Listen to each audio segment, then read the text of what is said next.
Donc, on va parler de l'accentuation des détails, une méthode meilleure que celle qu'on a vue jusqu'à présent. Et également, ce sera une introduction à la création de scripts. Je pense pas qu'on ait vu, à part le menu filtre, renforcement, accentuation, on n'a pas vu d'autres méthodes pour accentuer les détails. Si je vous parle du pass haut, ça ne vous dit rien. Voilà. Voilà, donc exercice qui a deux facettes. La facette comment accentuer les détails mieux qu'avec le vieux filtre d'accentuation. Et deuxièmement, une introduction au script. Et les scripts, c'est quand même très intéressant pour accélérer le travail, surtout quand on doit faire des choses similaires sur plein d'images. Donc voilà, ce que je vous demande ici pour avoir des images, c'est par exemple d'aller chercher des images sur le web. Vous pouvez prendre des images à vous aussi. Moi, je prends des images ici de jardin. J'ai tapé Vintage Garden, vieux jardin, jardin à l'ancienne. Et je suis dans Bing, évidemment. Hein, n'allez pas dans Google, ça va de soi. Je pense que maintenant, vous avez compris pourquoi. Et dans les filtres que j'ai enclenchés ici, j'ai demandé licence Creative Commons. Voilà. Et je vais aller chercher différentes images. Donc, ça va pour aller chercher les images. Le clic sur la vignette. Ensuite, le clic sur afficher l'image pour voir l'image en grand. Voilà, dans un nouvel onglet. Puis, on revient sur l'onglet précédent, on ferme avec la croix. Ça, je pense que ça devrait être tout à fait bon pour vous, ça. Hein. Prenez des photos.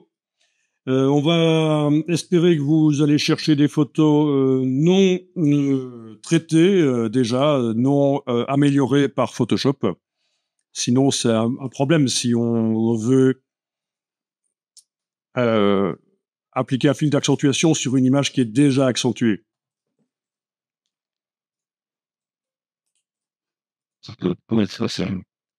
Bon, c'est un peu...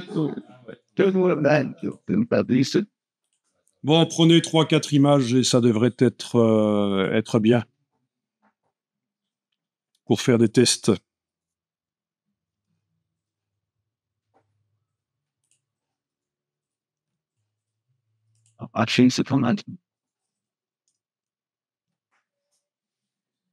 Donc là, j'ai fait un dossier dans le dossier d'aujourd'hui, M03J22. J'ai fait un dossier image pour test détail par passe haut et script. Voilà, donc ça, c'est là-dedans que je vais aller envoyer les images que je télécharge. Donc, pour une fois, je vous fais travailler chacune sur des images différentes. Comme ça, il peut y avoir des problèmes qui surviennent. Ça peut être intéressant. Les cas de figure. Je vous ai pas demandé de prendre des images de minimum telle ou telle définition, donc nombre de pixels, largeur, hauteur, parce que comme ça, vous allez voir que ça marche même sur des images avec peu de pixels. Ok.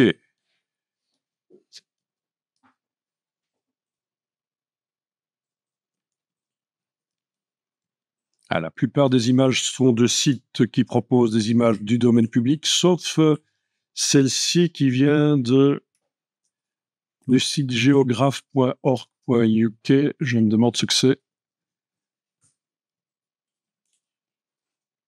Ok, je n'arrive pas à y arriver, mais le fait est que j'avais demandé des images du domaine public, donc, de Creative Commons, donc ça devrait passer. Ok, vous allez donc ouvrir ces images dans Photoshop, la version normale, pas le bêta. Le bêta, ce sera pour après. C'est eux que vous les avez mis sur Formulation. Ok. Non, c'est ok. Ok, Shift tabulation, bien sûr, je me débarrasse des palettes. Contrôle tabulation, je passe d'une image à l'autre. Et ça devrait être bon. Il y en a une ici qui est vraiment minuscule. Celle-là, je pense que je ne vais pas la traiter. Mais les autres, ça va. On est à peu près à du... C'est du combien? 1920-1280. Alors aussi, vraiment, je parle. Les autres,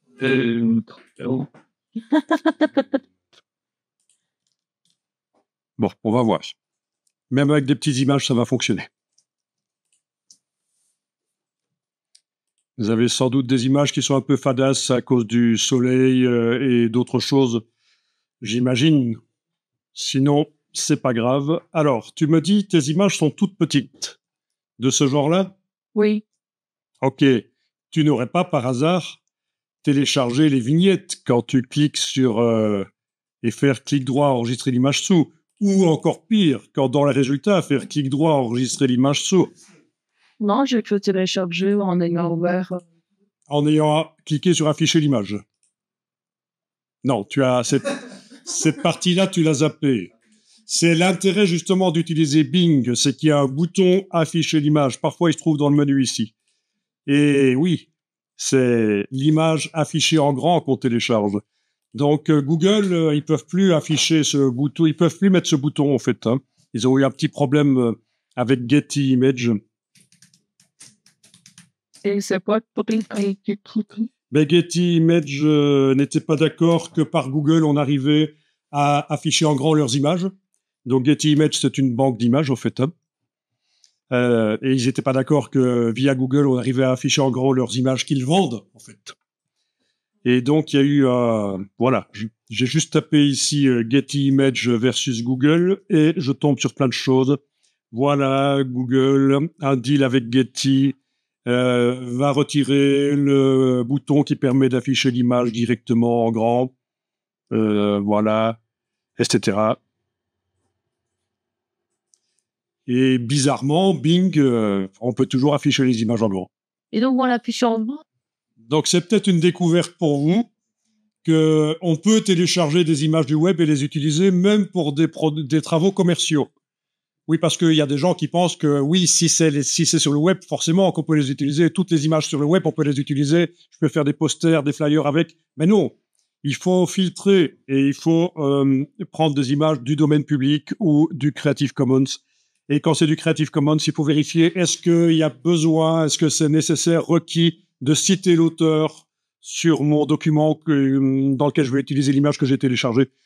Mais voilà, bon, ben peut-être que l'une ou l'un ne savait pas qu'il est autorisé d'aller chercher des images sur le web, ou peut-être que il ou elle pensait que toutes les images du web, on peut les utiliser. Ben, en fait, la vérité est entre les deux, quoi. À ta souhait. Voilà. Donc, c'est ouvert dans Photoshop et vous allez faire différentes opérations là-dessus.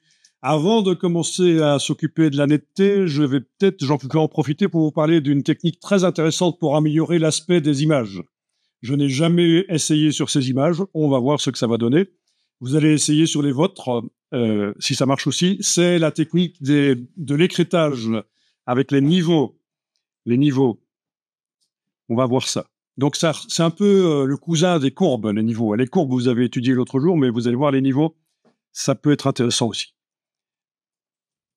Vous voyez, donc passer d'une image à l'autre, c'est contrôle tabulation, et on a aussi contrôle majuscule tabulation pour revenir en arrière, dans l'autre sens. Hein. Par exemple, voilà, je suis en train de faire contrôle tabulation. Je vois l'image des chaises, mais j'ai fait contrôle tabulation et je voudrais revoir l'image des chaises. Contrôle majuscule tabulation, ça va dans l'autre sens. Voilà. C'est comme ça aussi dans les navigateurs web. Hein. Quand vous avez plein d'onglets ouverts, on passe d'un onglet à l'autre comme ça, en général. Ok, donc, essayons ceci. Image, réglage, niveau. Donc ici, je n'utilise pas le calque de réglage parce que je vais simplifier l'explication. Donc on va directement attaquer les pixels du calque. On ne va pas placer, en tout cas dans un premier temps, un réglage par-dessus. Un calque de réglage, non, il va rien se passer dans la palette des calques. Donc on va le faire à l'ancienne. Donc, image, réglage, niveau. C'est un peu comme les courbes, mais présentées différemment. Et alors, quelque chose qui est intéressant à faire sur des images couleurs, c'est de descendre sur chacune des couches et de prendre les indicateurs blancs et noirs qui sont sous le graphique, sous la vague, là, et d'essayer de caler sous la vague, en fait. Vous voyez ce que je veux dire? Là, le blanc, il n'y a pas besoin de se déplacer vers la droite. Par contre, le noir, dans mon cas, je l'ai déplacé vers la gauche. Vous voyez qu'il y a toute une gamme de luminosité dans le cas de mon image ici qui n'est pas utilisée. Voilà. Oui, si tout est utilisé, vous ne bougez pas, il n'y a pas besoin. Donc, vous allez voir avec vos différentes photos, hein, vous allez voir s'il y en a une qui s'améliore éventuellement avec ça. Voilà. Donc, il s'agit de resserrer, voilà, comme ça. Et puis après, on peut, avec la case aperçu, voir l'avant-après et est-ce que vous voyez une amélioration? À vous de voir. Ensuite, comme dans le réglage des courbes, vous allez pouvoir gérer les couleurs. Sur le rouge, vous avez l'indicateur gris ici. Si on va vers la droite, ça devient cyan. Si on va vers la gauche, ça devient rouge. Donc, vous gérez l'équilibre des couleurs. On pourrait le faire avec la pipette grise, mais voilà, on le fait manuellement. L'équilibre des couleurs. Et puis, vous voyez avec l'avant-après. Donc, ça va être du destructif ici, parce qu'on n'a pas utilisé un calque de réglage. Donc, une fois qu'on aura cliqué sur OK, voilà, la photo est modifiée. Alors, je vous donne une astuce. Quand vous faites des impressions, quand vous faites des brochures, des flyers, des posters, des livres, quand vous faites l'équilibrage des couleurs, il vaut mieux que ce soit trop bleuté que trop rouge, jaune ou vert. Donc, surtout en Europe, on a l'habitude, quand on fait des magazines, de pousser un peu le côté bleuté dans les images. De un, le bleu, c'est la couleur synonyme du propre. Le jaune, j'ai pas besoin de vous expliquer pourquoi c'est synonyme du sale. Le rouge aussi. Voilà. Donc, premièrement, il y a une sensation qu'on voit de manière inconsciente quand on fait des images pour les magazines et qu'elles sont bleutées, une sensation de propreté. Deuxièmement, en Europe, l'éclairage lumière du jour est bleuté. Il a une légère dominante bleutée, donc on est cohérent.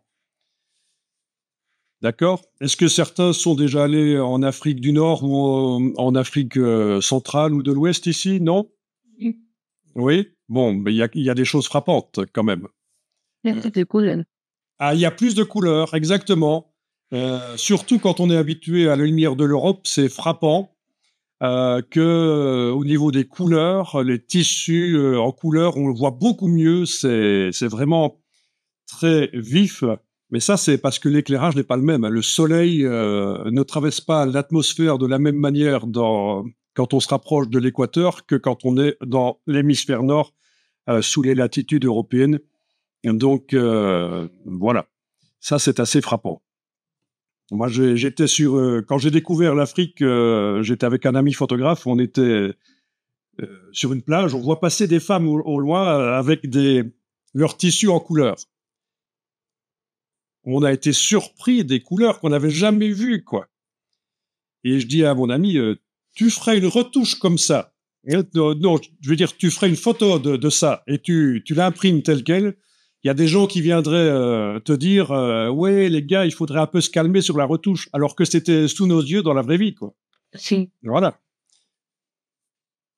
Donc, voilà. Donc, tout ça pour dire, bon conseil, si vous faites des brochures, etc., en Europe, bleutez les choses un peu. Il vaut mieux que ce soit trop bleu que trop jaune, vert ou rouge. Évidemment, l'idéal, c'est que ce soit équilibré, mais bon, tant qu'à faire. Est-ce que ça vous dit quelque chose? Est-ce que vous aviez déjà remarqué qu'on est plutôt avec une tendance bleutée dans les publications en Europe? Non? Pas du tout? Ben, faites-y attention, vous allez voir. Et du coup, le rouge, Alors, ta question, c'est pour le vert? si on bouge le curseur avec le rouge, on va vers le cyan à droite. Ah non. Ah. Ah non, ça dépend de chaque image. Moi, j'ai mis des réglages pour mon image, mais toi, tu dois faire un positionnement pour ton image. Le fait est que quand on est dans la couche rouge, plus on va vers la droite, plus c'est verdâtre, plus on va vers la gauche, plus c'est rougeâtre. C'est un axe rouge-vert. Et puis on a l'axe ici vert. Non, c'est rouge cyan. Excusez-moi, c'est rouge cyan, l'axe au-dessus. C'est rouge cyan. Vous voyez le bleu cyan, vous connaissez. Voilà, quand j'y vais vraiment à fond, là, voilà. Ok, je vous ai réduit dans l'erreur. Hein. La couche rouge, c'est rouge cyan. C'est l'axe rouge cyan. Donc, faut trouver le bon positionnement. Puis, pour le vert, c'est l'axe vert magenta. Et puis, pour le bleu, c'est l'axe bleu jaune. Voilà. Je pense que j'avais expliqué pourquoi la fois passée.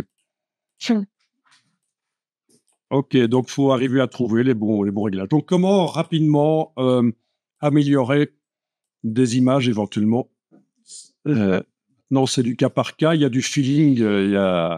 Voilà. C'est pour ça que l'IA ne peut pas nécessairement tomber sur les bons réglages si on utilise l'IA pour corriger. Ok, bon. Ok, je vais écraser le fichier enregistré. Tant qu'à faire sur les options d'enregistrement JPEG, je vais enregistrer avec la qualité maximum 12. Parce que c'était à 10, et voilà. Et vous pouvez faire ça sur une autre image, et puis ce sera suffisant. Commande L. Essayez éventuellement de trouver une de vos images où il y a des informations, les informations dans l'image, les détails de l'image n'utilisent pas toutes les possibilités. Parce que c'est ça qui se passe quand on a du vide à gauche ou à droite, ou les deux. C'est que parmi toutes les possibilités de la gamme des rouges, la gamme des verts et la gamme des bleus, l'image ne l'utilise pas. Est-ce que c'est un problème technique qui a fait ça, ou est-ce que c'est parce que c'est voulu? C'est la nature du sujet, à vous de voir. Bon, vous voyez ici, la correction, c'est quand même rapide et radical. Hein. Et donc, on les enregistre en JPEG? Vous pouvez les enregistrer en JPEG, en effet. On ne va pas compliquer les choses ici. Voilà. Moi, j'ai pas de la qualité des 100 perf comme mode express. Voilà, il suffit de faire fichier enregistré, ça montrera ce qu'il faut. Ok, donc c'est une méthode pour améliorer rapidement des images. Alors même si je ne dois pas faire de l'écrêtage, parce que ce qu'on vient de faire là, précédemment, ce que j'ai fait en tout cas, c'est de l'écrêtage, bouger le blanc et le noir là. On peut équilibrer les couleurs ici avec l'indicateur du centre hein, dans chacune des couches.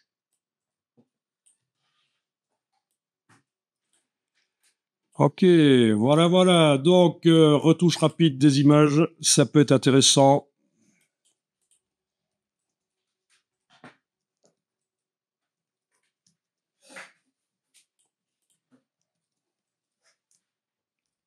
Pour répondre à ta question, oui, pour l'équilibre des couleurs, c'est toujours sur chacune des couches.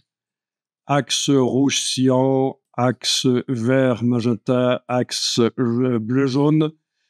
Et quand on est en RVB, là, et si on joue là-dessus, c'est l'intensité des tons moyens. Mais ça peut être intéressant, en fait. Hein. Oui, tu fais bien de poser la question, ça peut être intéressant aussi. Mais normalement, si on a été joué sur les indicateurs gris dans les trois couches, l'une après l'autre, ça devient inutile de le faire sur les trois couches en même temps RVB.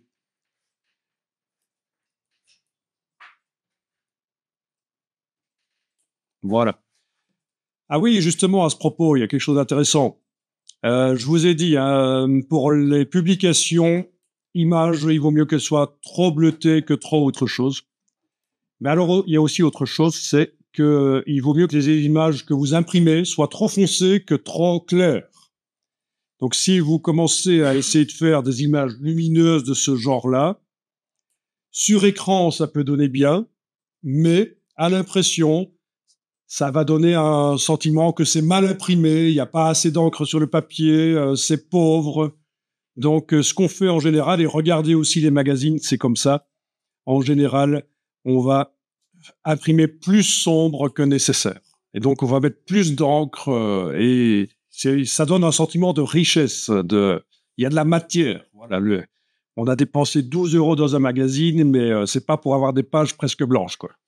Vous voyez? Donc ça, c'est des astuces de photogravure, en fait. Hein. C'est vraiment les bases. Si vous appliquez ces deux choses-là, vous pouvez pas vous tromper, en fait. Et il y a une troisième chose, c'est pas trop de netteté, mais ça, j'en parlerai après. Pour un certain type d'impression chez l'imprimeur. Bizarrement, les images trop nettes peuvent poser des problèmes.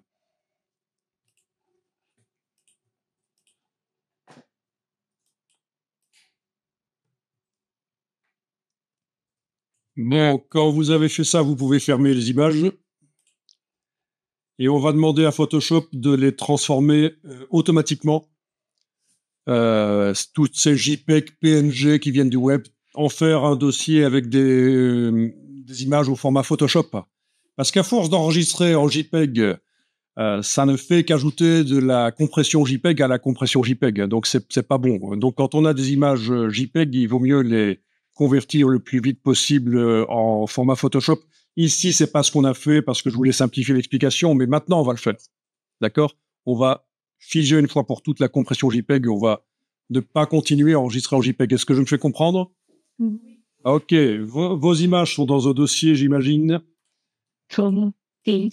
Voilà. Si vous voulez, vous pouvez, pour la compréhension, indiquer que c'est du JPEG, JPG. Donc, c'est le nom du dossier. Je l'ai appelé JPEG. Comme ça, je sais que c'est des images JPEG dedans. Peut-être qu'il y a des PNG chez vous dedans. Ça peut arriver, mais c'est plutôt rare sur le web. Il peut aussi y avoir du WebP. Personne n'a téléchargé des images au format WebP. Ouais. Toi?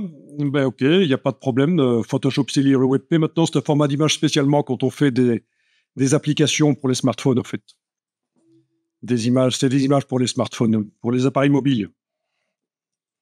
Mais bon, peu importe en fait quel est le format d'image, si vous avez un mix ou pas de format d'extension de fichier, je veux dire, c'est pas grave.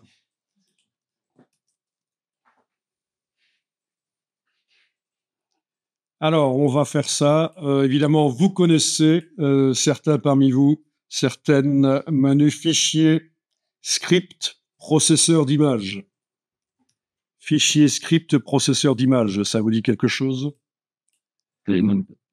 Donc là, vous devez sélectionner les images à traiter. Donc c'est soit avec des images ouvertes, mais là je vous ai demandé il y a 30 secondes de les fermer toutes, donc il ne va pas traiter les images ouvertes. Soit on sélectionne un dossier et on peut même indiquer que s'il y a des images dans des sous-dossiers, il va aussi les traiter, si ceci est coché bien sûr. Ok, donc vous allez ici cliquer sur sélectionner un dossier et vous naviguez jusqu'à votre dossier que vous avez appelé JPEG pour me connaître. Voilà, ouvrir. Voilà, donc normalement, c'est bien celui-là qui est indiqué comme emplacement des images à traiter. Comment vous êtes arrivé?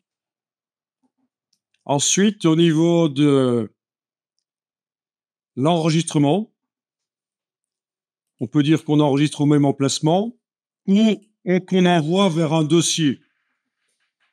Mais il faudrait que le dossier, on le crée ou qu'il soit déjà créé. Bon, on peut dire enregistrer au même emplacement, vous allez voir ce que ça va faire.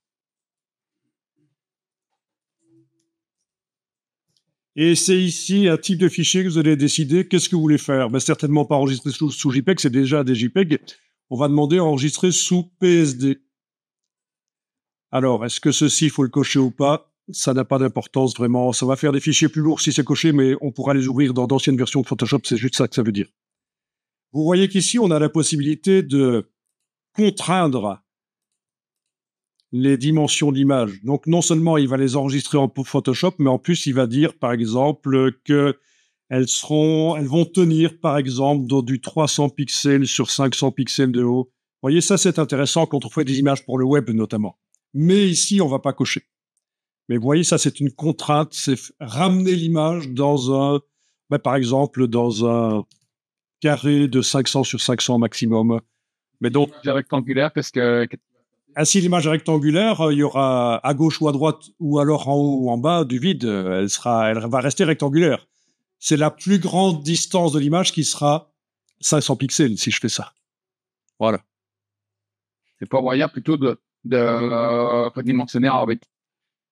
Donc, si l'image n'a pas les proportions, par exemple dans ce cas-ci carré, il faudra soit laisser tomber une partie de l'image, l'agrandir dans le carré. Il y a une partie gauche-droite qui va disparaître ou une partie au bas. Mais ça, c'est un process qui se fait après. C'est pas ici que ça se fait. Ou alors, il faudra, par le développement génératif, inventer pour boucher les trous, en haut et en bas, ou alors à gauche ou à droite. On se comprend? C'est vrai. Tu peux pas passer d'une image rectangulaire à une image carrée sans qu'il se passe quelque chose au niveau, soit qu'on perd quelque chose, soit qu'on ajoute. Donc, Voilà. Écoutez, on clique sur exécuter, on va voir ce qui se passe. Là, il est en train d'ouvrir les images, puis il les a fermées, et puis dans le dossier, vous allez trouver un dossier PSD, voilà, que je vais pouvoir sortir d'ailleurs de là pour le mettre à côté du JPEG. Vous avez appuyé sur exécuter, c'est Vous ouvrez une des images dans le dossier Photoshop, le dossier PSD, je veux dire. Voilà, il vous a fait un dossier PSD avec des images au format PSD. Vous ouvrez n'importe laquelle, on va te faire un test de netteté.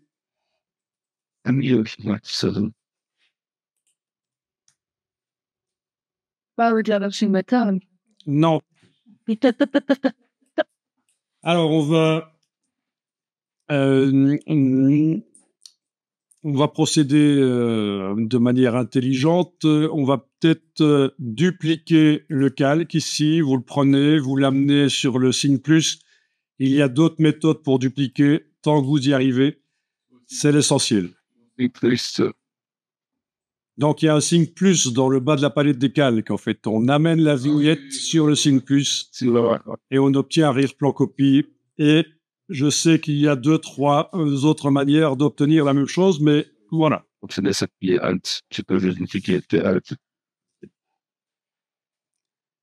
On y va progressivement dans l'explication. Donc, il faut mettre sur ce calque arrière-plan copie, qui est actuellement celui qui est activé, sur le dessus, là, vous voyez. On va lui mettre un filtre passe-haut.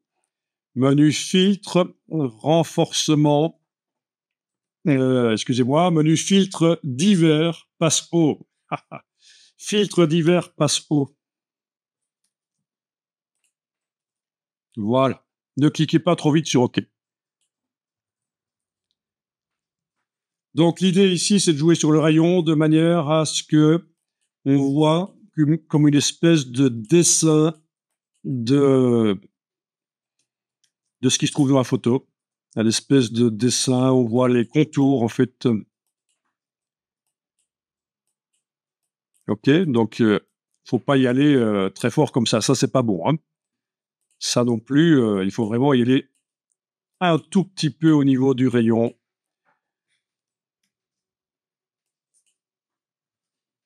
Bon, j'ai mis un pixel chez moi, mais peut-être que chez vous, c'est autre chose qu'il faut. Et on clique sur OK, et vous avez modifié les pixels du calque. Et ensuite, il faut modifier son mode de fusion, la manière dont il se mélange avec le calque d'en dessous. Voilà.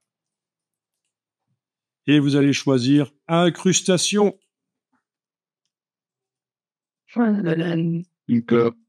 Là, vous êtes Donc, quand vous zoomez et que vous enlevez l'œil en face de ce calque et vous le remettez, vous voyez qu'il y a une sensation de netteté qui arrive.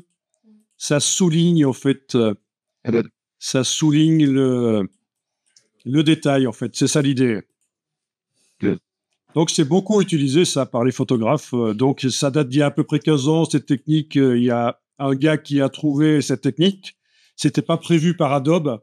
C'est un gars qui a trouvé ça, un photographe. Ça a été secret dans un premier temps, et puis après, ça a été divulgué. Et maintenant, plein de gens utilisent cette technique d'accentuation des détails. Bon, ce qu'on vient de faire là, c'est la version la plus basique. Ouais. On va faire mieux sur l'image suivante. Donc, vous allez ouvrir une autre image.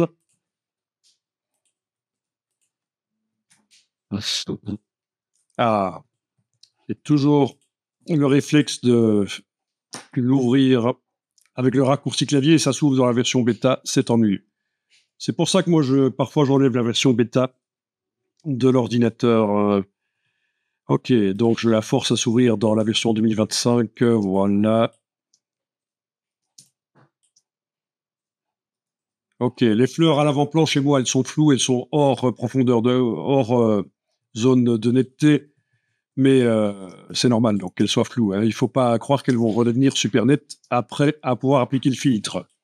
Par contre, ici, des choses qui sont censées être nettes, qui ne sont peut-être pas très, c'est peut-être, on va aider l'œil à mieux voir les détails.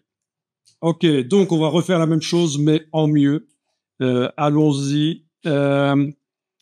On prend le calque, on l'amène sur le signe plus. Et la différence ici, c'est que avant de mettre le filtre sur la copie, on va transformer la copie en objet dynamique. Donc, clic droit, convertir en objet dynamique, c'est une des manières de faire. Voilà. Et donc, vous allez pouvoir mettre le filtre divers passe haut. Et là, on pourrait même cliquer directement sur OK, puisqu'on sait qu'on va pouvoir, par la suite, redouble-cliquer sur le mot passe haut et aller modifier la position du curseur. Donc, ce que vous pourriez faire maintenant, c'est faire passer le calque en mode incrustation, double-cliquer sur passe haut et jouer avec le curseur et voir directement quelle est la force qui convient le mieux pour obtenir le meilleur résultat. Ça va, ça marche? Oui. Donc, l'intérêt de mettre le filtre en tant que filtre dynamique, en le mettant sur un objet dynamique, tout simplement. Bon, si tu veux voir l'avant-après, c'est pas ici qu'il faut enlever, parce que là, tu désactives simplement le filtre passe haut, mais il reste le calque ici en mode incrustation. Donc, si tu veux voir l'avant-après, c'est ici qu'il faut enlever. Voilà. Voilà, voilà. Alors, justement, si vous voulez que l'accentuation ne se mette pas à certains endroits, ben, il va falloir ajouter un masque de fusion sur le calque, parce que justement, pour cette raison-là qu'on vient de montrer, en fait, si on commence à dessiner en noir sur le masque du filtre, ça va pas marcher. Donc, faut vraiment, sur le calque, ajouter un masque de fusion et dessiner en noir dans le masque de fusion, au pinceau, et sur les parties qui ne doivent pas être nettes. Alors, ce sont des choses qui se font régulièrement. Ça s'appelle du contraste de netteté. À certains endroits de la photo, c'est net, et à d'autres endroits pas. Il existe plein de contrastes. Le plus connu, c'est le contraste de couleur, mais contraste de netteté, ça peut être intéressant. Par exemple, là, je suis en train de passer en noir, au pinceau noir, sur les briques de la maison. Voilà. OK. Ça fait un dessin bizarre dans mon masque, mais c'est pas voulu. C'est la photo comme ça. Je suis désolé. Et voilà. Donc, et si je désactive le masque, ne riez pas de mon masque, avec la touche Shift, en cliquant sur lui, je devrais voir la netteté revenir sur les briques quand il est désactivé. Vous voyez, donc c'est important de ne pas mettre de la netteté partout. En fait, plus une image a de contrastes différents, plus elle paraît riche et intéressante. Donc, contraste de couleur, contraste de luminosité, contraste de texture, contraste de netteté, etc. Il y a plein de contrastes. OK. Voilà, et je vais enregistrer l'image, fichier enregistré, voilà. Vous avez investi le reste. Donc, le masque de fusion, ça s'ajoute avec l'icône là. Bien sûr, pardon, quand. Oui, oui, c'est au pinceau tout à fait normal, avec ici au-dessus dans la palette option normal 100%, voilà. Donc si j'enlève l'œil en face, on voit l'avant-après, on voit que j'ai amené de la netteté, mais pas partout, et ça c'est très intéressant. Et Donc là, vous allez ouvrir une autre image et on va aller plus loin dans le travail. Donc, ces deux-ci, je les ai faites. Et puis, je vais ouvrir, par exemple, celle-là. Ah oui, clic droit, ouvrir avec Photoshop 2025, voilà. OK. Donc, peu importe l'image, en fait, parce que ce qui compte, c'est d'avoir une image pour arriver à faire un script. Parce que si on doit souvent faire ça sur des images, cette création du calque avec toutes ces caractéristiques, on a intérêt à l'automatiser. Donc, c'est ce qu'on va faire avec un script. Voilà.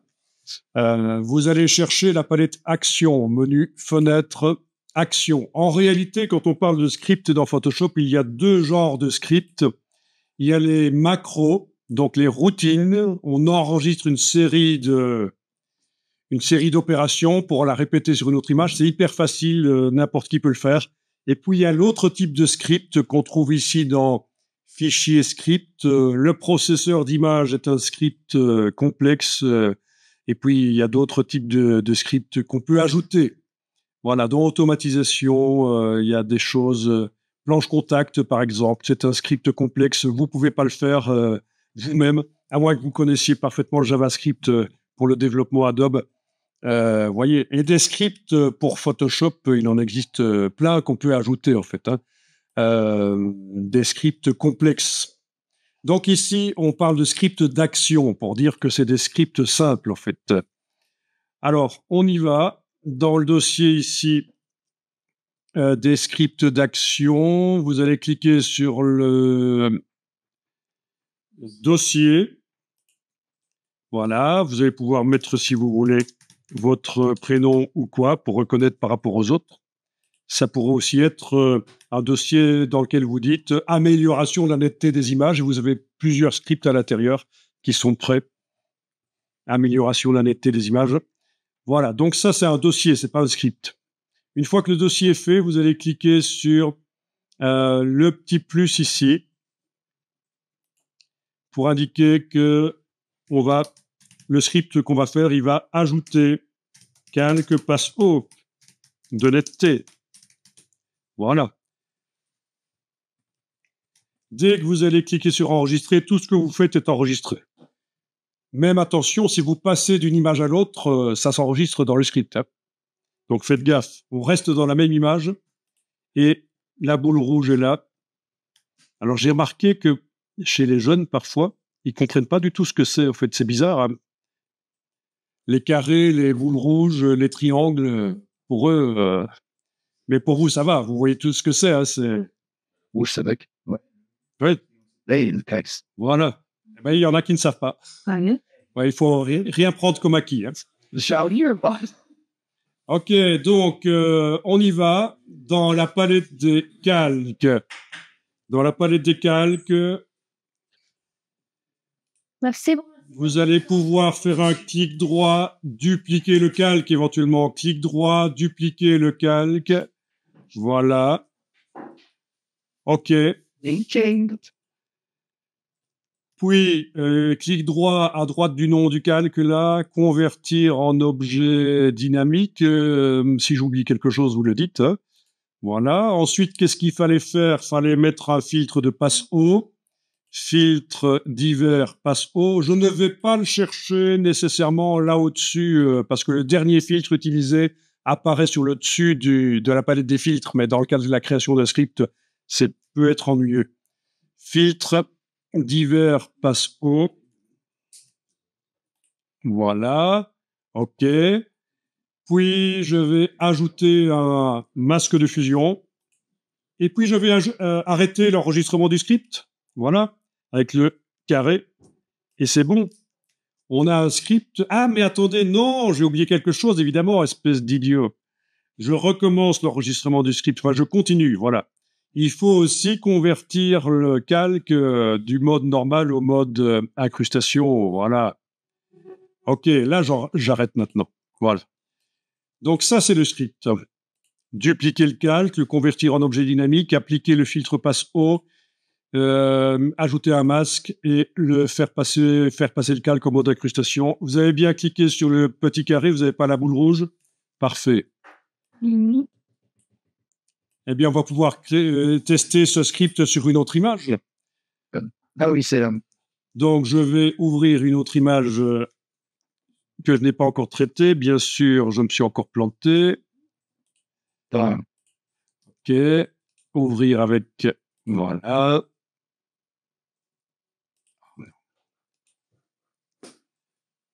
Photoshop 2025, voilà. OK. Bon, elle est minuscule, un peu pourrie, mais c'est pas grave.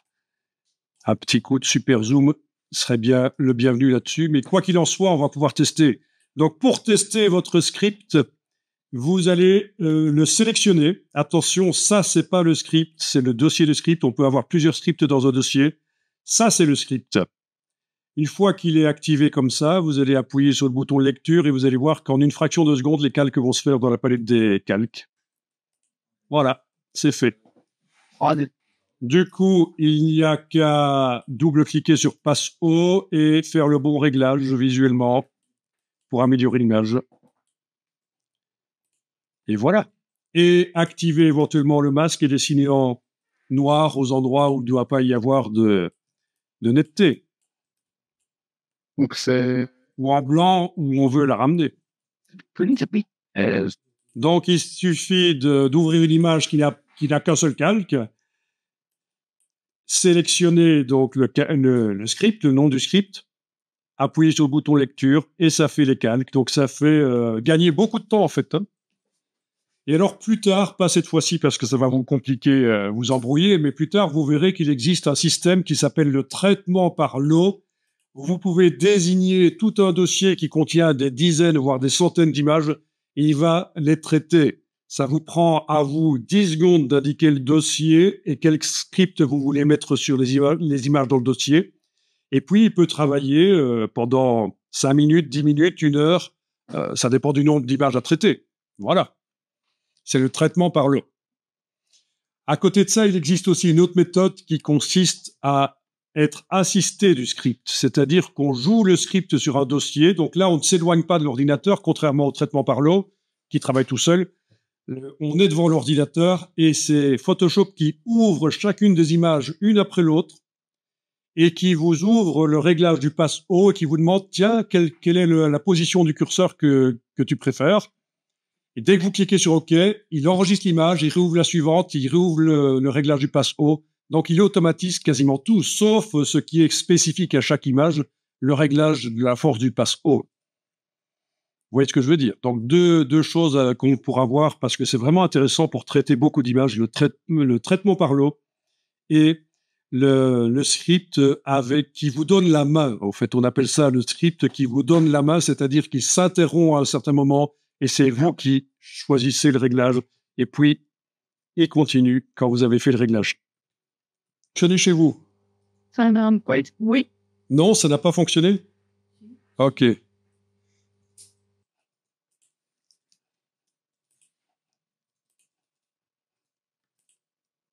Bon, après, il faudra voir comment on transfère votre script vers un autre ordinateur. Ça, c'est une autre histoire, parce que vous êtes ici dans le centre de formation avec un identifiant que vous utilisez pas. Si vous utilisez le même identifiant chez vous, ah ben alors par le cloud, le script devrait apparaître dans votre Photoshop chez vous.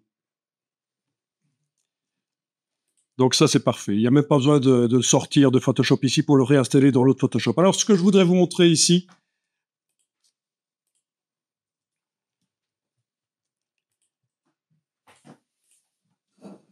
OK, je vais tester sur cette image-là.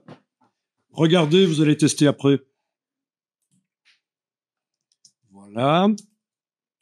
Non, cette image-là, c'est une pâture, elle a déjà de la netteté, c'est pas bon. Je dois pas l'utiliser, c'est pas un bon exemple. Je vais utiliser l'image que j'ai déjà utilisée précédemment. Donc celle-là, par exemple. OK. Donc, mauvais exemple parce que le passe haut n'est pas en objet dynamique, donc je vais plutôt utiliser celle-là. Voilà, le passe haut est en objet dynamique. Et on retrouve mon superbe masque de fusion qui fait rire tout le monde, je sais pas pourquoi. OK, regardez bien. Je vais sur le calque d'arrière-plan ici faire un objet dynamique. Donc clic droit, convertir en objet dynamique. Clic droit ici, convertir en objet dynamique. Ce qui veut dire que Si je fais image, taille de l'image, et que je vais aller modifier, par exemple, je passe à 25%, ça fait combien de fois moins de pixels? 16 fois moins. 4 en hauteur, 4 en largeur, c'est 16. OK. Je double-clique sur la main dans la palette des outils. Ben, l'image est devenue toute petite. Mais parfois, on a besoin d'images petites comme ça. En réalité, tous les pixels sont toujours à l'intérieur. Ce qu'il faut savoir, c'est que quand vous redimensionnez l'image, le passe haut que vous aviez réglé, il était valable pour l'image avec 16 fois plus de pixels, mais pas pour cette-ci qui a peu de pixels. Donc, il faut absolument revenir double-cliquer sur le passe haut et faire un réglage qui convient. Voilà. Vous voyez ce que je veux dire? Oui. Logique, hein? Et grâce au fait que voilà, le passe haut est dynamique et qu'on a même en plus, voilà, converti le calque d'en bas en objet dynamique, on peut même remonter la quantité de pixels. Si je vais à 200%, ça fait 4 fois plus de pixels. OK. Et ça devient pas flou parce qu'ils étaient toujours tous dans l'objet dynamique. Et donc, même principe, je dois double-cliquer sur le passe haut pour aller régler correctement le degré de netteté par rapport au nombre de pixels actuels de l'image. Voilà, comme ça, vous avez vraiment l'information complète. Est-ce que ça vous paraît clair, ça? Donc, je vous parlais de Greta. Il y a une petite blague qui circule dans les milieux graphiques, mais vous l'avez peut-être déjà vu. Hein. Vous connaissez Greta, qui s'énerve souvent. Hein. Il y en a qui ont pris sa photo et qui l'ont collée à l'arrière de voiture. Et ça ressemble à ça, en fait.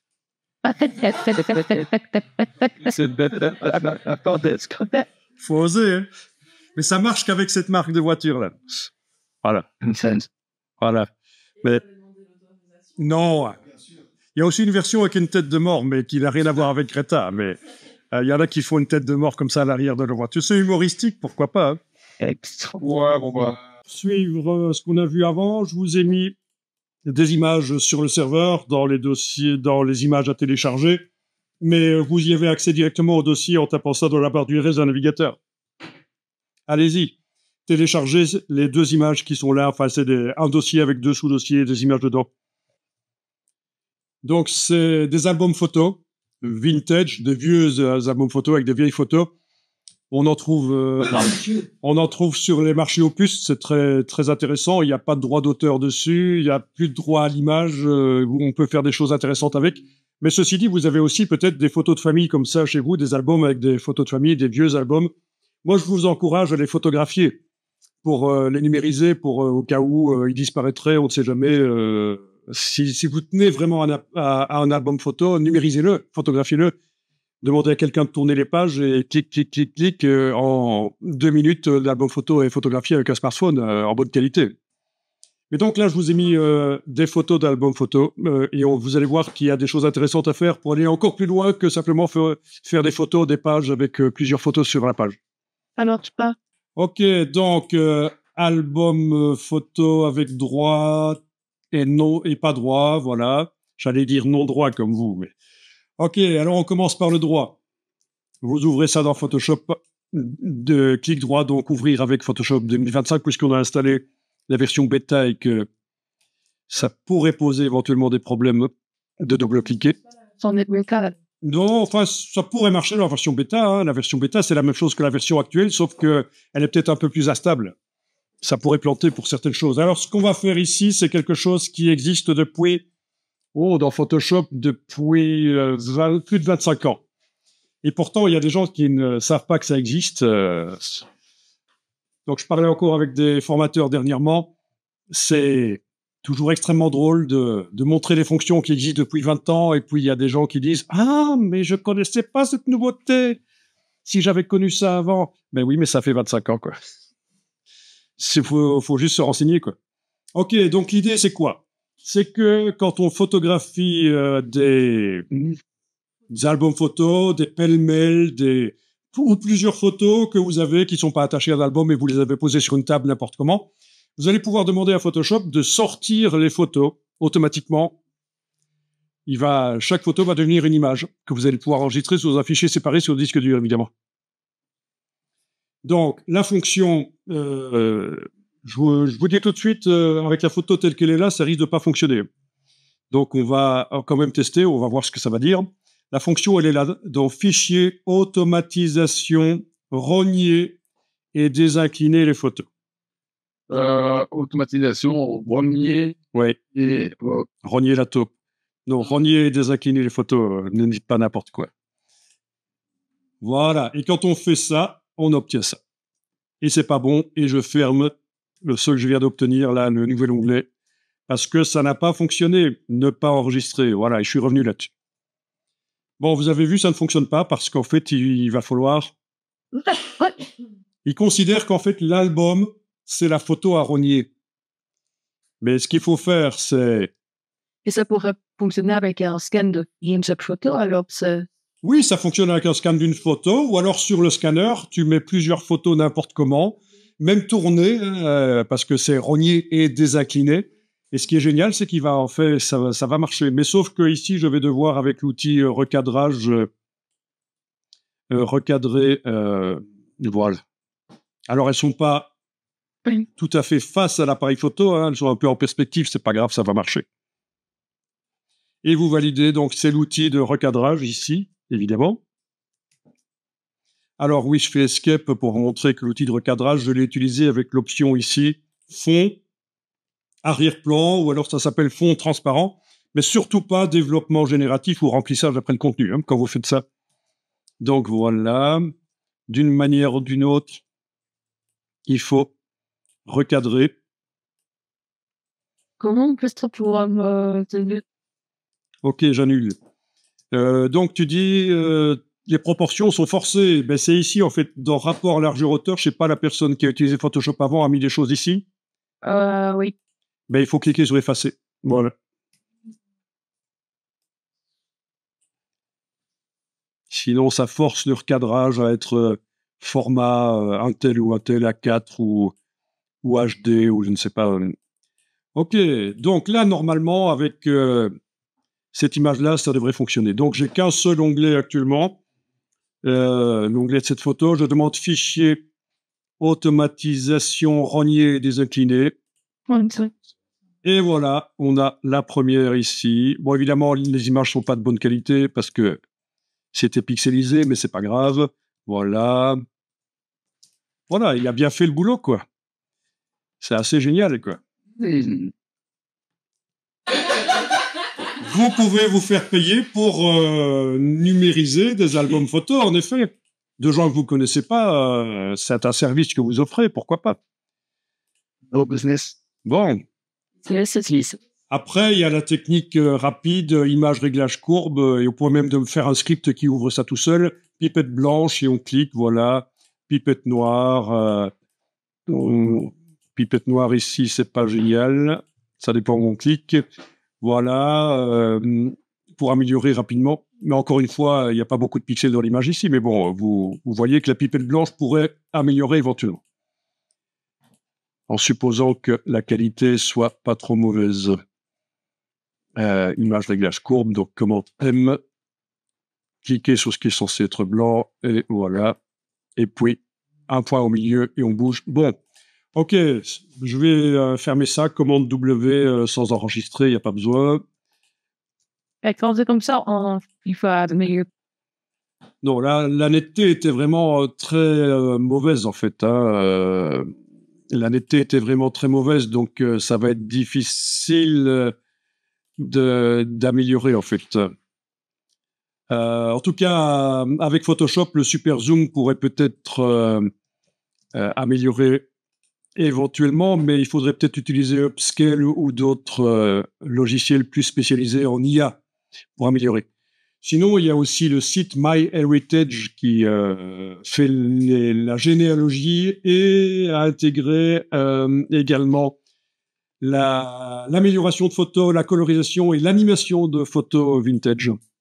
Donc voilà. Mais pour répondre à ta question, j'avais pas prévu, mais est-ce qu'on peut améliorer ça si je la prends comme ça, tout simplement par copier-coller, puisque j'avais fermé. Ok, et que je vais dans Filtre, Neural Filters, et que je demande Super Zoom, est-ce qu'il va réussir à me créer du détail si je multiplie par 4, par exemple, en largeur-hauteur?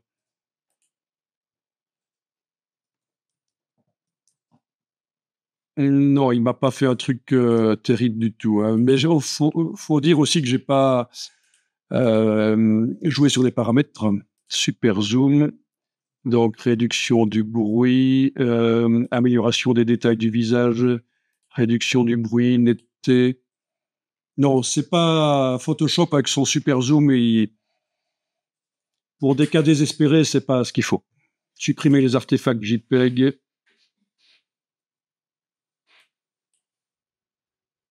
Apparemment. Et, ah oui, il faut que je demande de multiplier, j'avais oublié ici. Ok, réduction du bruit. Vous voyez, ça réinvente un peu le détail, mais c'est pas terrible quand même. Essayez Upscale, gratuit sur Windows, 15 € sur Mac.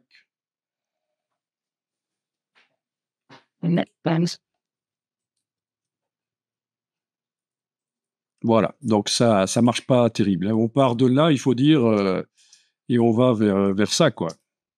Mais non, ça demande trop de boulot.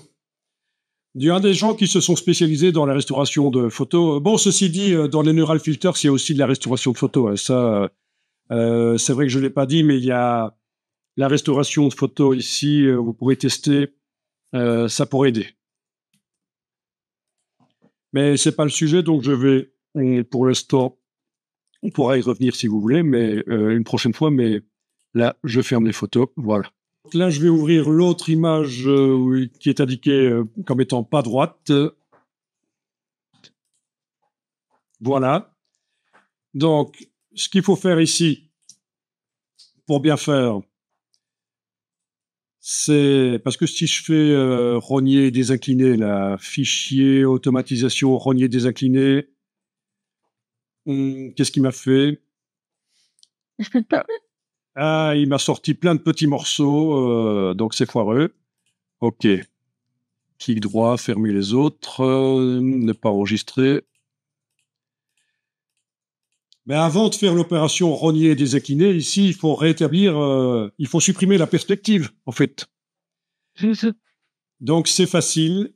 Il y a derrière l'outil de recadrage, l'outil correction de perspective par recadrage. Vous allez chercher ça. On l'avait déjà vu? Non, ça vous dit rien? Ok. Et là, je vais cliquer, par exemple, voilà, clic. Je vais faire les deux pages d'un coup. On pourrait faire page par page, mais voilà. Et puis alors, on est censé positionner pour montrer où est le plan, quoi, où est-ce que c'est plat, quoi. La perspective, vous comprenez, voilà. On valide avec le petit V et ça va remettre ça droit. Donc, mortalité de l'histoire. Quand vous photographiez vos albums photos, vous n'êtes même pas obligé de mettre l'appareil photo bien perpendiculaire à la feuille. Vous pourriez les photographier en perspective comme ça, et puis voilà, on valide et c'est droit. C'est magique. Voilà.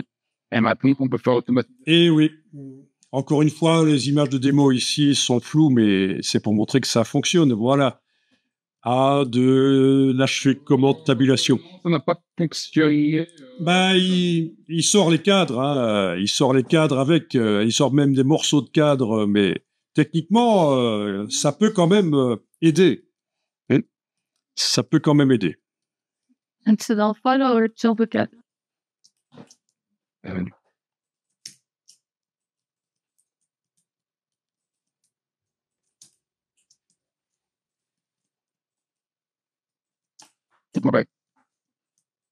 C'est pas parfait chez moi, mais Mais chez moi non plus, c'est pas parfait parce que c'est difficile avec ces caches là. Voilà. Enfin, vous avez vu que ça fonctionne. Alors, ce que je vais faire ici, c'est d'abord, je vais fermer ça sans enregistrer.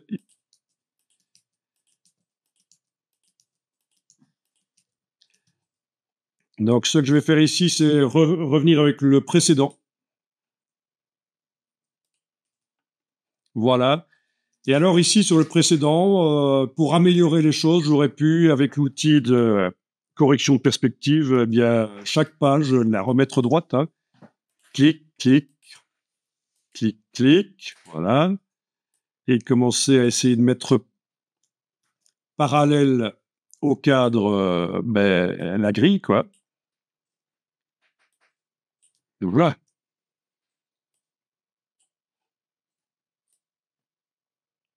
Puis valider. Et voilà. Et puis, renier et désincliner. Oui, qui pourrait être automatisé aussi, hein. Plutôt que de le faire sur chaque image une à une, on pourrait les mettre dans un dossier.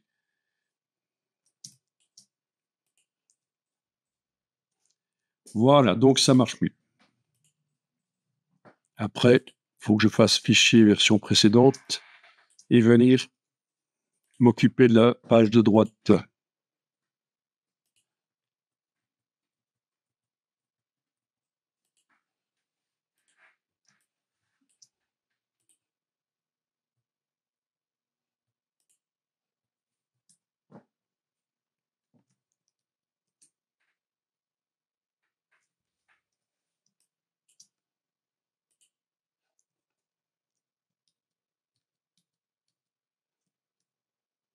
Ok, donc je voulais vous montrer ça parce que voilà, ça peut être un business, sérieusement, parce qu'on en rigole, mais sérieusement, la numérisation d'albums photo, ça peut être un business. D'autant que, voilà, vous n'êtes pas obligé d'emporter l'album photo de la personne, parce que ça, c'est toujours le stress. Vous pouvez aller chez la personne avec un éclairage basique ou la lumière du jour, photographier même en perspective, pas nécessairement perpendiculaire à l'appareil photo. Vous photographiez les albums vite fait. Avec quelqu'un qui tourne les pages, c'est vite fait. Ceci dit, si c'est vite fait, c'est mauvais signe. Attention. Il vaut mieux prendre son temps pour bien les photographier, les albums. Vous voyez pourquoi? Ah oui. Bien parce que si ça va trop vite pour photographier les albums, ça va être difficile de demander un prix élevé après. Donc, passez-y du temps. C'est justement. Et regarde. Si vos ordinateurs sont capables d'ouvrir Photoshop normal et Photoshop bêta côte à côte, non, ceci dit, ça va, vous pouvez fermer la 2025. On va faire comme ça, vous fermez la 2025 et vous allez ouvrir la bêta, mais on va d'abord aller chercher une image sur le web. Donc, je vais vous demander de trouver une image qui montre quelque chose qui est complexe.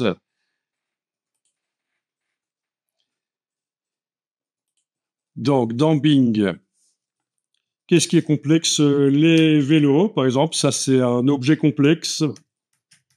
Qu'est-ce qu'il y a d'autre qui peut être complexe? Les dents. Oui, mais il s'agit de... En fait, on va faire de la sélection sur un objet. Il s'agit de sélectionner un objet pour le sortir de son décor. Les grands bouts. Ah oui, une grande roue. Ça, c'est une structure complexe, oui. Qu'est-ce qu'il y a d'autre? Des choses avec des cheveux, des arbres? Des sauts pleureux. Ah, des sauts pleureurs. En anglais, ça se dit comment? Bon, de toute façon, des sauts pleureurs. Ok. Bon, ben, vous prenez éventuellement 2-3 images. Voilà. Moi, je vais tenter de prendre des images sur lesquelles on a des droits. Évidemment, on parle d'images avec un décor derrière le plus complexe possible parce que justement, ce qui vient de se passer, c'est qu'en mars 2025, Adobe vient de mettre à jour son système de sélection automatique d'objets. Et c'est révolutionnaire, ça marche super bien, c'est complètement dingue, tout le monde en parle. Vous avez pas vu ça? Non. Ah ben c'est pour ça qu'on en parle, c'est bien.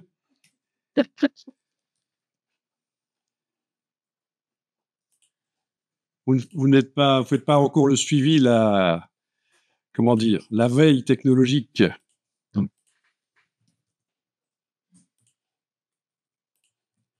Bon, ça peut marcher sur des images IA qu'on a générées dans Photoshop ou dans Firefly, mais bon.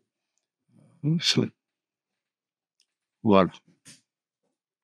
Alors, il faudrait pour bien faire que le sujet soit vu quand même en entier. S'il est vu sur un fond complexe, c'est pas plus mal. Ouais. Ça, on va voir ce que ça va dire.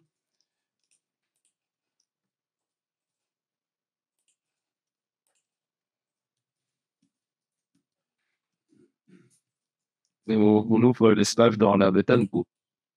Et il va falloir ouvrir les images dans la bêta, bien entendu, oui, oui. Voilà.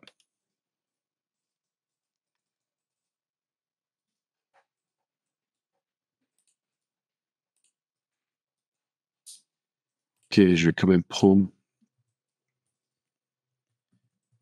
Ok, voyons ça. Donc, je fais exprès de prendre des images qui sont très complexes. Le fond est complexe.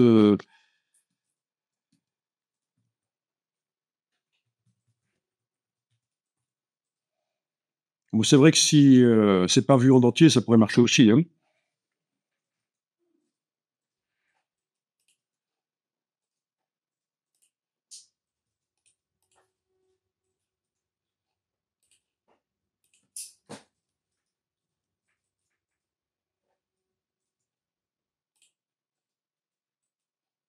Ah.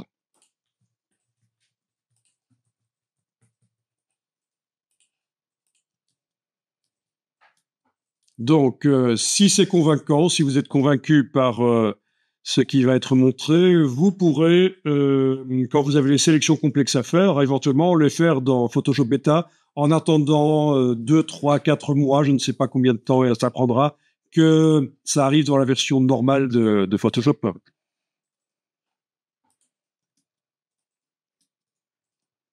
Ok, bon, on va dire que c'est bon au niveau des images. C'est.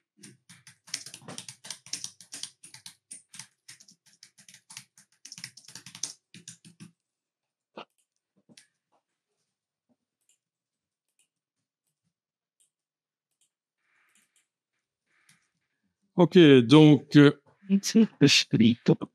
ouverture dans Photoshop Beta. Oui, je l'ai pas dans mon doc, je l'ai pas déplacé dans mon doc, je pense, donc je vais faire juste un clic droit, ouvrir avec Photoshop Beta. En plus, de toute façon, c'est ça qui est réglé en standard. Ok, une belle boule. Ok.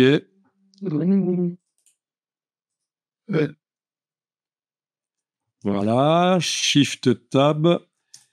Et puis, ah, il y a même une nouvelle version de Photoshop Beta, mais je fais pas la mise à jour. Ouais, on a déjà assez morflé pour faire la mise à jour.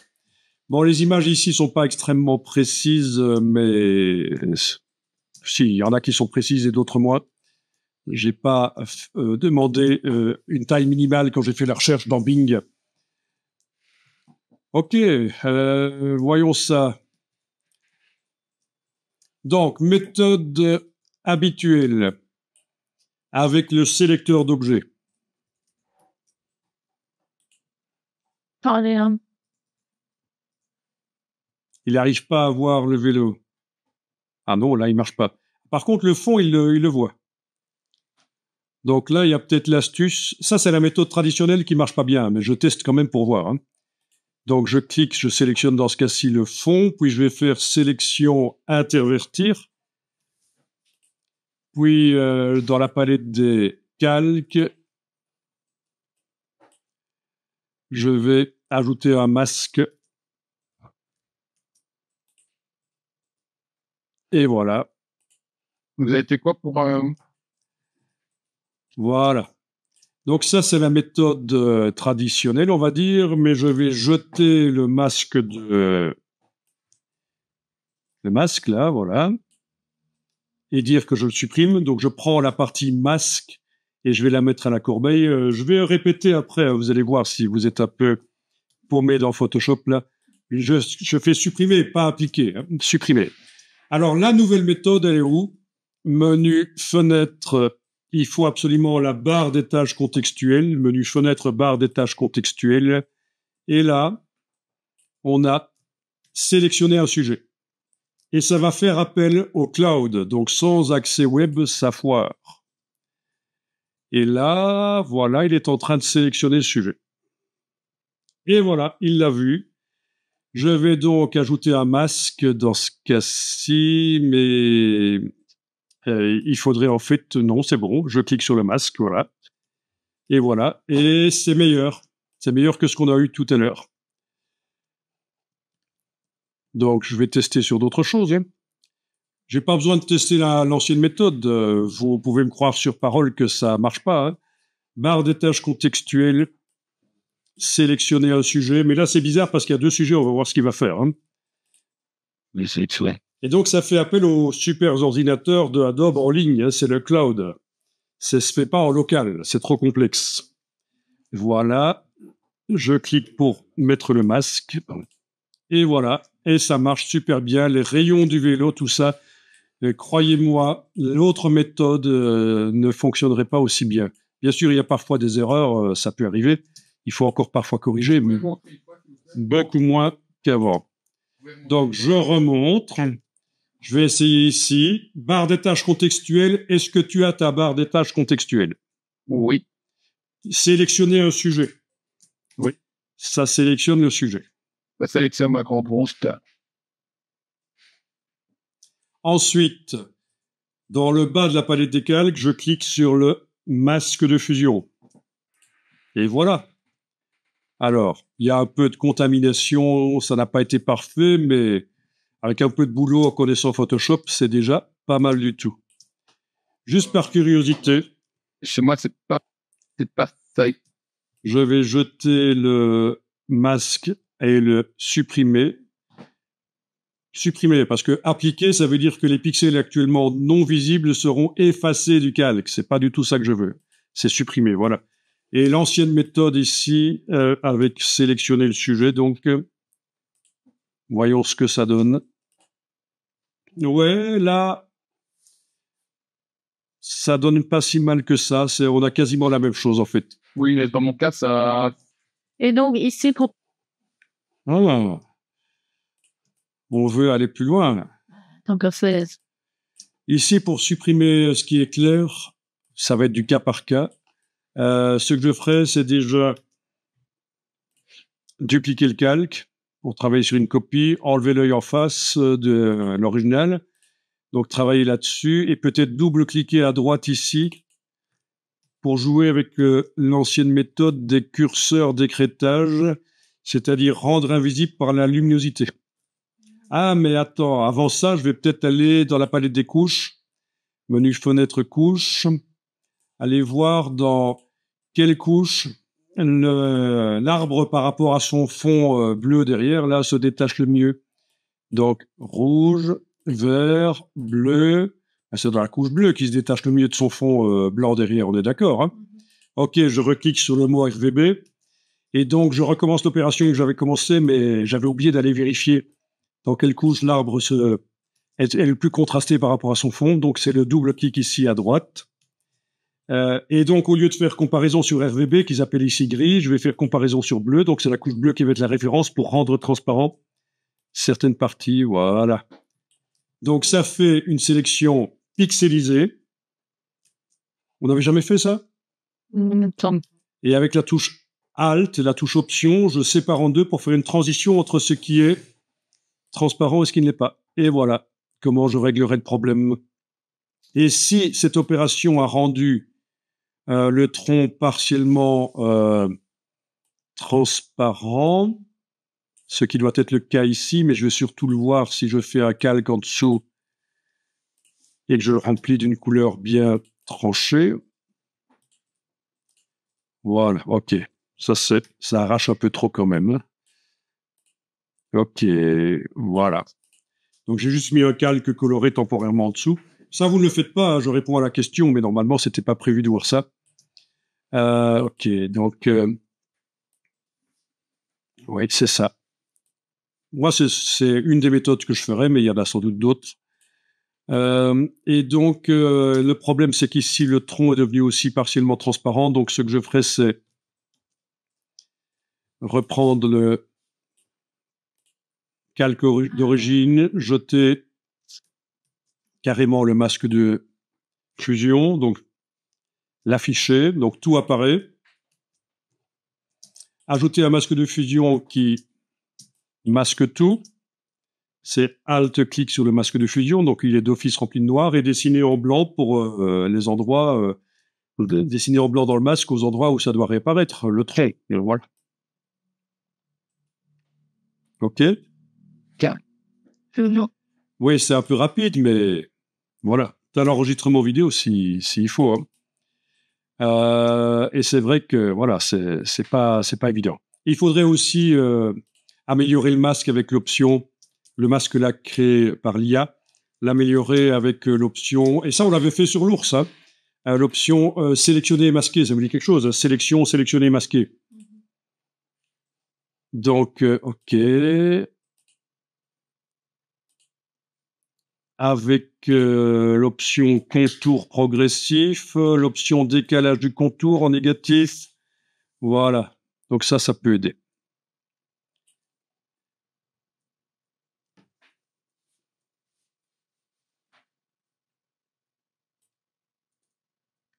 Ok. Quand c'est sur un fond coloré, ça paraît toujours bizarre, mais après, quand on l'intègre dans une vraie photo, ça peut passer, en fait. Hein. Mais sur un fond uni, c'est vrai que c'est pas évident. Donc, c'est le contour progressif et le décalage du contour.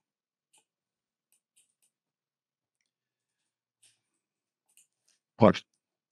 Pour améliorer le masque de fusion. Voilà. Ok. Bon, image très difficile, c'est de la toute façon. Hein. Et donc, tu m'as dit que sur la roue, ça n'allait pas. La roue, ici, c'était pas terrible. Donc, barre des tâches contextuelles, sélectionner un sujet.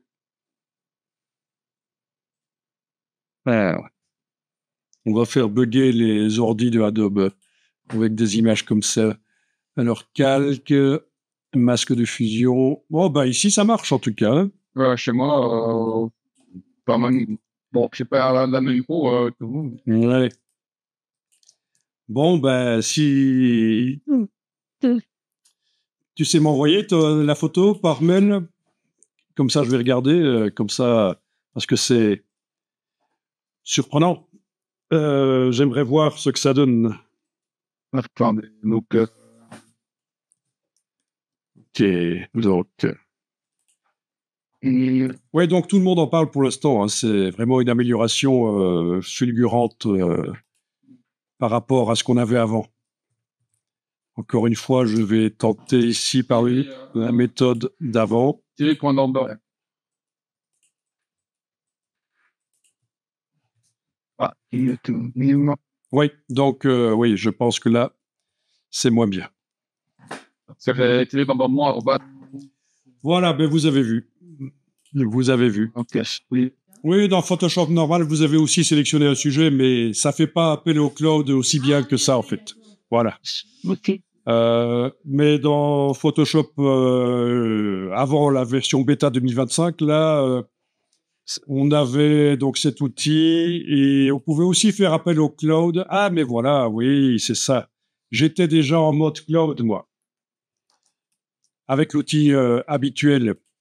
Donc, j'étais déjà avec cet outil-ci en méthode qui fait appel au cloud. Voyez? Et plutôt que de calculer sur l'appareil. Mais malgré ça, le résultat est moins bon que par la nouvelle méthode. Donc, vous voyez le nombre de taches de ciel que j'ai encore dans l'arbre là?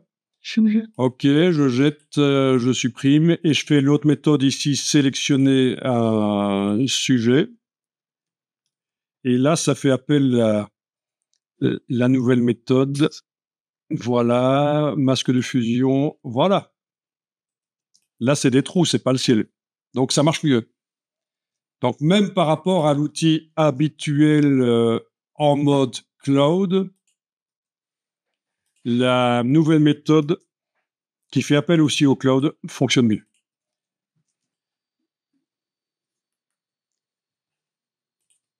Donc, je vais voir l'image que tu m'as envoyée.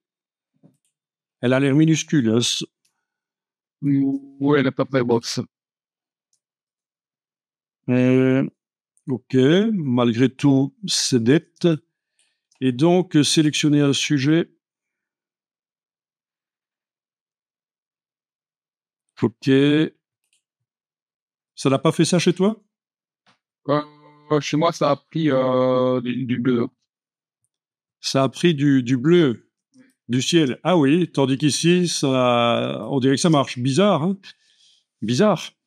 Donc, tu avais bien utilisé dans la bêta 2025. Je ne suis pas dans la même Photoshop bêta. Ah ben non, mais le but ici, c'est de voir la version bêta, en fait. Hein. Ah, d'accord. Ah mais oui, hein, tout ce qu'on fait là, c'est dans la bêta. D'accord, si, bah voilà, c'est terrible. Ok, ici, je vais ouvrir une image que j'ai été chercher. Je vais l'ouvrir dans Photoshop Beta. Donc, le principe, c'est que dans la barre des tâches contextuelles, menu fenêtre, barre des tâches contextuelles, on a une option correction des couleurs. Et ça vous trouve les couleurs dans l'image. Et vous allez pouvoir cibler lesquelles vous voulez modifier. Voilà. D'accord.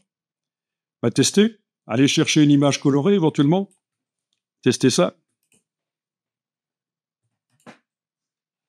Voilà. Dans le panneau propriété, on le retrouve. Voilà, dans le panneau propriété.